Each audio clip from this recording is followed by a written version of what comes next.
Sure. Loomia is a discovery platform for media and other kinds of companies, and our goal is to help people discover things that are relevant to them without them needing to search for it. So think about it as the other half of information retrieval.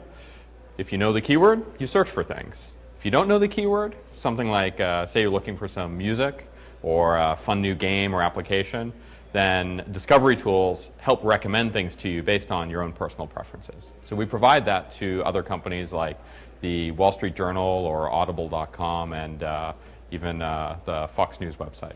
But the key thing is that there's just millions and millions of choices for content online or on mobile phones. So for example, say you're trying to pick a new application to download for your cell phone. Well, there might be 10,000 or 100,000 choices, but you have a very short amount of time. So discovery tools like recommendation engines can help identify what things you'd be really interested in and bring them to your attention very, very quickly and efficiently. So the real problem is that there's just too many choices, and sometimes there's economic value for those choices, right? A company that's trying to sell games for cell phones wants you to buy the game, and if they don't show you something that's compelling quickly enough, you won't buy. Somebody like Audible.com, they're trying to sell you audiobooks. If they don't show you something that keeps you interested, then you won't subscribe to Audible. So we actually help increase the amount of connections between the great content that's out there and the things that you're actually looking for. Or when someone's actually on the site, they tend to leave very, very quickly. And the challenge sometimes is that users came from somewhere else. Like say you did a search on Google, and you end up on a website like the Wall Street Journal.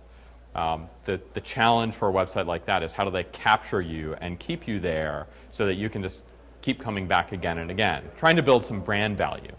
So what we can do is identify, well, we know what kind of things you're interested in, we know what kind of things you're not interested in, we might even know that you came from Google.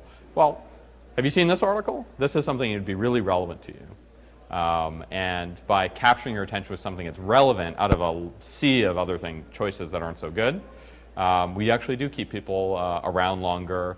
And additionally, if it's a site that's trying to sell something, we can help increase the amount of sales that are actually happening.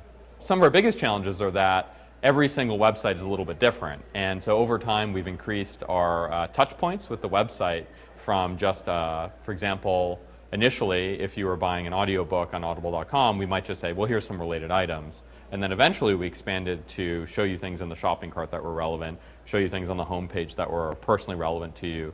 And then over time, we even got into social recommendations using information from the Facebook APIs. So really what the future looks like for us is expanding more and more the touch points that we have. So instead of navigating a web that's basically static, where there's an editor who says, this is what everybody sees, really the future is going to be a web where you come from a search engine or Facebook or some website. You're there for a short amount of time, and really the navigation needs to customize itself to show you something that's personally relevant and get your attention.